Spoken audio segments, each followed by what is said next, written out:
An overview of the KDS or kitchen display screen that can be used with your Flipdish point of sale. This is a tool back of house staff or kitchen staff can use to see what orders are in progress, but also move orders through the different stages before dispatch, such as needs to be prepared, preparing, and ready to collect. You can have as many KDS stations as you want, depending on the operational needs of your business. For example, you might have one in the kitchen where all your food is prepared in the same station and your staff can all use the same screen to monitor and control orders. But for this example, my test restaurant has multiple specific KDS stations, such as a cook station, which is for meats and burgers and chicken tenders, and then I have a separate station and KDS set up for fries and drinks as well.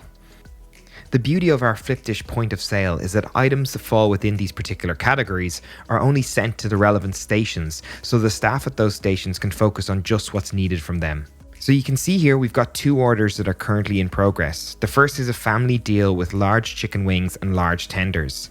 This P icon on the right allows you to print just part of the order. So in a scenario where you don't actually want to bump the order to the next station, you can do that by pressing these buttons and they can either print a receipt printout or a label printout so that the label is available to put on the food after it's prepared.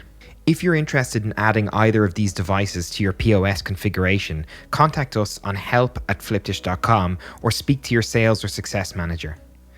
On the second order, you can see modifiers or option sets that relate to the item above, so that the kitchen staff and chef can clearly see the variations that are required.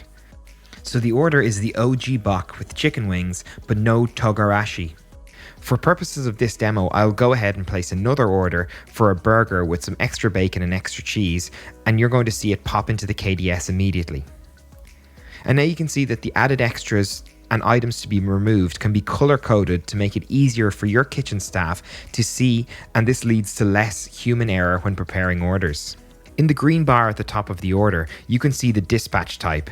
In this case, it's dine in, and you can see how many minutes the order has been in the queue for. So once the station has completed its part of the order, your kitchen staff can action that by clicking the restaurant logo in the top left of the order box. And this will either mark the order as complete and ready for collection by a staff member or driver and print a receipt, or it will bump the order to the next KDS station, perhaps a drink station or a packing station, if that's how your KDS and POS are configured. At the top of the screen, you'll be able to see all your active KDS stations, making it very easy for you to click between them.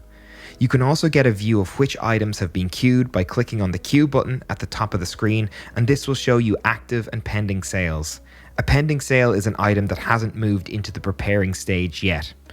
You can also filter by dispatch, cancelled, or complete using the buttons at the top of the screen. You can also use the settings icon to configure the station to look and feel and act how you want. You can choose which printers are connected to which station. You can change the screen configuration.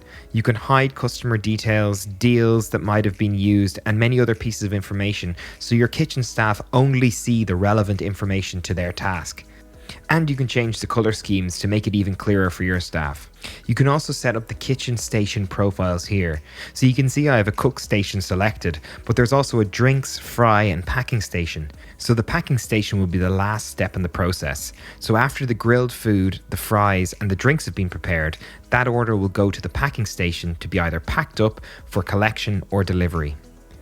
And then I can choose the default stations for this particular screen. So if I've got more than one station available, it will currently default to cook. And that's a brief overview of some of the functionality of the kitchen display screen that you can use with your Flipdish point of sale.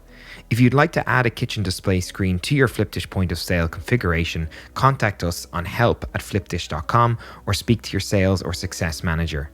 To learn more about your Flipdish point of sale, go to help.flipdish.com or contact our support team on help@flipdish.com. Thanks for watching.